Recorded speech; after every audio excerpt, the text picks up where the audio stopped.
Hello Denis. Ah, salut Corinne. Ah top, tu fais des super scrabouji, des beaux dessins dans mon carnet cette fois-ci. Des dessins, oui. Exactement, et moi je suis en train de voir toute ta vie ici dans ton carnet et je vois que tu as préparé ton interview avec Bruno, ton invité, parce qu'on va parler de gravure ce mois-ci. Moi je vais aller retrouver Pierre Babu du Marais pour décoder. Oui, galeriste à Namur. Et je te laisse aller rejoindre ton invité. Et je te laisse partir. Je te remercie bien, à tout à l'heure. Ciao. On va aller découvrir le travail du graveur et plasticien Bruno Hellenbosch dans son atelier à Molenbeek.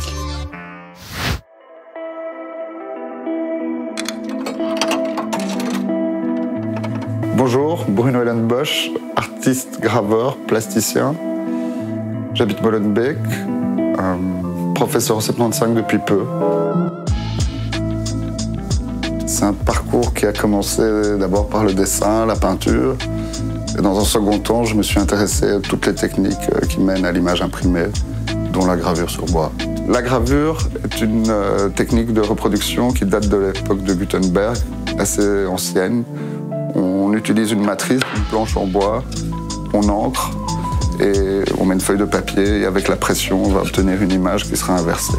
À la différence de la peinture, la gravure, c'est une autre façon de travailler et d'envisager l'image, plus indirecte. J'aime travailler la gravure chez moi, tranquillement. La peinture, j'ai un atelier où je vais plutôt faire ça le jour. C'est deux pratiques qui sont distinctes pour moi dans mon travail. La gravure, à la différence de la peinture, est un médium qui permet la reproductibilité de l'œuvre et donc imprimer en nombre et pouvoir distribuer et faire circuler son travail de manière plus large. Les collaborations dans mon travail de gravure ne font pas partie de mon quotidien, mais elles ont pu avoir lieu. J'ai collaboré longtemps avec un ami, Fred Penel, graveur aussi. Alors parfois on travaillait sur la même matrice, c'est-à-dire la planche en bois, et parfois on mélangeait les imprimés qu'on réalisait et on les mélangeait en les découpant et en les collant sur le mur. Et donc on faisait une sorte de duo à ce moment-là. Ça s'appelait les Two Jimmys. Bonjour Bruno, merci de nous accueillir ici dans ton atelier, qui sert de lieu de vie également. Tu nous disais tout à l'heure que tu avais tendance à travailler tes gravures ici, chez toi, et plutôt de nuit. Peux-tu nous dire pourquoi ? C'est une question de confort. Toutes les images sources que j'utilise sont dans ma bibliothèque, les cartes postales que je collectionne, que j'utilise, que je recycle. Et une question de confort, la gravure, ça implique du temps. Et j'aime bien passer ce temps ici, chez moi, le soir, en taillant. Et la pratique de la peinture, c'est salissant, tout ça, c'est plus à l'extérieur. Et donc, plutôt en journée. Et plutôt en journée, donc je fais une séparation entre les deux. Clairement, dans ton travail, tu te nourris d'images, de cartes postales, comme tu le disais. Il y a de fortes images présentes dans certaines de tes gravures. Est-ce que tu peux un peu nous dire comment est-ce que tu les choisis et pourquoi tu les choisis ? Parfois, c'est des images comme ça qui sortent. C'est un agencement de plusieurs symboles qui crée un paysage. Je peux reprendre un logo comme des garçons, une antiquité, un crâne qui est présent dans un tableau de Picasso, dans Guernica, mélanger ça avec un code QR. Et tout cet agencement qui se crée donne une lecture qui m'intéresse. Voilà. Est-ce que parfois tu as l'occasion de discuter avec des acheteurs ou des visiteurs de tes expositions de la manière dont ils lisent tes œuvres ? Je discute avec des collectionneurs, avec des curateurs et avec des amis. Et puis ma pratique se nourrit quand même aussi indirectement de certains historiens de l'art comme Aby Warburg ou Elie Faure ou même Malraux dans son musée imaginaire, la façon dont on peut agencer les symboles, les images et les offrir au public. Si demain tu avais la possibilité de choisir ton projet ultime, qu'est-ce que tu proposerais ? Je pense que le projet ultime, c'est toujours l'exposition qui arrive. Et voilà, c'est toujours rebondir.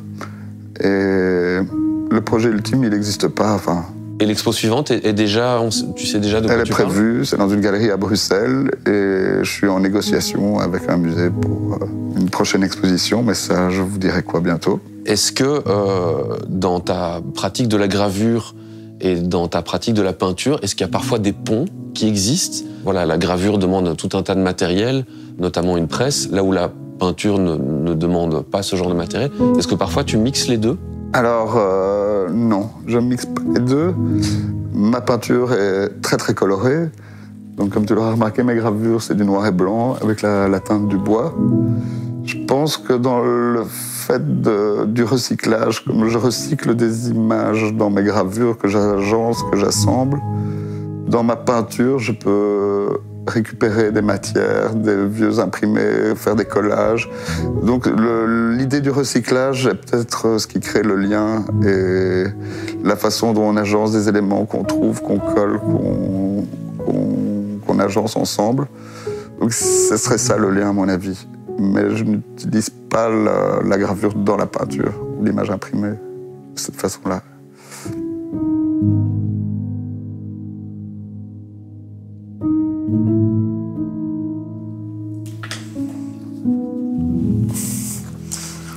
Eh ben merci. Tu n'es pas à l'abri qu'il se retrouve dans une de mes gravures. Ce serait avec grand plaisir. Merci.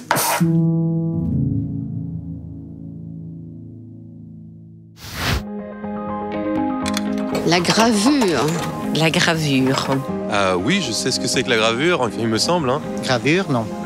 Non, pas vraiment. Ça dépend, gravure sur quoi? Sur quel type de support? La première chose qui me vient à l'esprit, c'est la gravure sur les bijoux. Des gourmettes ou des petits colliers. Moi, ça évoque déjà l'artisanat. Moi, ça m'évoque des trucs assez anciens, des gravures assez anciennes, des trucs égyptiens et trucs comme ça. C'est une forme d'art qui est moins chère, d'une manière générale, si on parle du marché de l'art, pour faire des acquisitions, si on veut avoir de l'art à la maison quand même. Un travail spécifique, technique. Vous avez un support et on trace avec un objet dur qui fait apparaître une ligne de noir ou de couleur. Donc il y a un aspect tridimensionnel, c'est pas juste du dessin écrit. Voilà, gravure. Pierre, on a découvert dans l'émission le travail de Bruno Hellenbosch en tant que graveur, mais on s'est également rendu compte que beaucoup de gens ne savaient pas finalement ce que c'était que la gravure. Donc je pense que la première chose, c'est peut-être nous expliquer.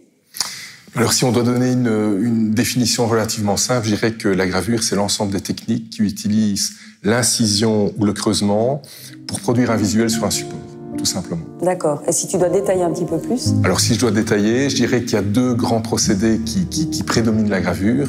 C'est le travail en relief et le travail en creux. Et au fond, ces deux procédés qui sont presque l'inverse au niveau du rendu. Le travail en relief, qui chronologiquement a commencé en premier lieu, c'est un travail qui consiste principalement sur un support en bois, qui consiste à creuser pour faire ressortir le motif qui va être imprimé. Quelque part, c'est proche de la sculpture parce qu'il y a tout un travail sur la matière, de retrait, etc. Mais la finalité sera radicalement différente. Par contre, le travail en creux, c'est un travail où là, l'artiste va faire des traits, va faire des sillons, où l'encre va aller s'insérer, et donc on a un travail extrêmement précis. Le travail en creux arrivera bien plus tardivement que le travail sur le bois. Alors j'imagine que c'est évolué dans le temps, et au niveau du support aussi, ce qu'on appelle la matrice en fait. Oui, alors je dirais que les deux supports clés, c'est le métal ou le bois. Donc ça, évidemment, ça a traversé le temps. Par contre, aujourd'hui, au niveau de l'art contemporain, il n'y a plus de support type. Tout support est possible. Et on ne peut d'ailleurs pas définir le procédé de la gravure sur base de son support. C'est plutôt vraiment la technique, soit le creux ou le relief, qui va définir dans quelle gravure on est. Et la spécificité justement de Bruno?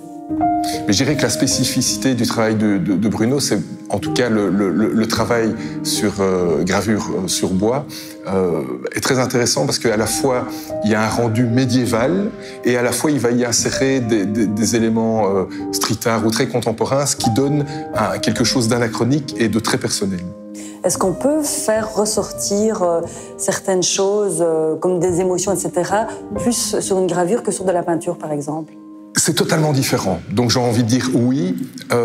Donc par exemple la gravure sur métal, les artistes comme notamment Félicien Rops ou James Ensor, ils ont atteint des sommets au niveau de la gravure qu'ils n'auraient pas pu atteindre au niveau du dessin. Pourquoi? Parce que le rendu est encore bien plus fin, donc c'est vraiment un travail de dentelle. À l'inverse, la gravure sur bois, où là le trait va être beaucoup plus large, ça va d'autant plus souligner les émotions, le caractère et donner quelque chose d'expressionniste quelque part. Et donc, on a un rendu et au bout du compte, un résultat totalement différent. Alors justement, tu as cité Robs et James Ensor. Est-ce que ce sont des artistes qui ont beaucoup justement été dans la gravure malgré qu'ils étaient peintres? Alors je dirais que Robs, il a excellé dans la gravure et il est même, j'ai envie de dire, devenu meilleur graveur que dessinateur ou aquarelliste. Et James Ensor, la gravure l'a accompagné toute sa vie, mais je dirais que ça reste quand même un artiste très important au niveau de la peinture. Donc James Ensor, clairement, il y a tout un travail de gravure qui est important, mais c'est moins évident. Avec Robs, clairement, c'est un graveur hors du commun, hors pair. Et quel est l'intérêt de la gravure? Alors l'intérêt peut être multiple. Donc pour un acheteur, je dirais que c'est principalement le côté accessible, parce que généralement une gravure, par définition, vu que c'est des multiples, ça revient nettement moins cher. Et donc on a vraiment des clients, on a vraiment des collectionneurs de gravures, parce qu'ils préféreront avoir 100 gravures plutôt qu'une pièce unique.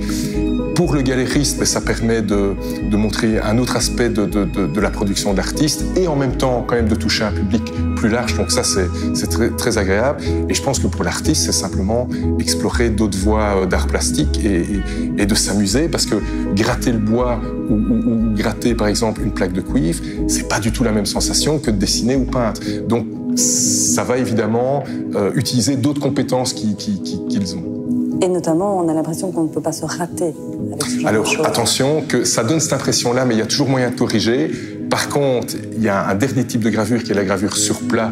Alors, c'est pas vraiment une gravure parce qu'il n'y a pas d'incision ou de creusement, mais c'est la lithographie. Et celle-là, le ratage n'est pas possible. Un grand merci, Pierre, pour toutes ces explications. Avec plaisir. Heureusement qu'on se met à l'abri, Denis, pour débriefer ce numéro du mois de juin de Décod'Art. Toi, t'as ton bonnet, mais moi... Écoute, il pleut, on s'adapte. Exactement. Encore une très belle émission, des belles rencontres. Oui, une belle rencontre avec le graveur Bruno Ellenbosch qui nous a accueillis chez lui. Voilà, et moi j'ai appris plein de choses avec Pierre Babu-Dumaret qui a décodé cet art qui est la gravure. Voilà, on se retrouve le mois prochain, mais vous pouvez également nous suivre sur Facebook et sur Instagram, sur les réseaux sociaux. N'hésitez pas à faire des petits commentaires. Exactement. À très bientôt. Portez-vous bien. Ciao.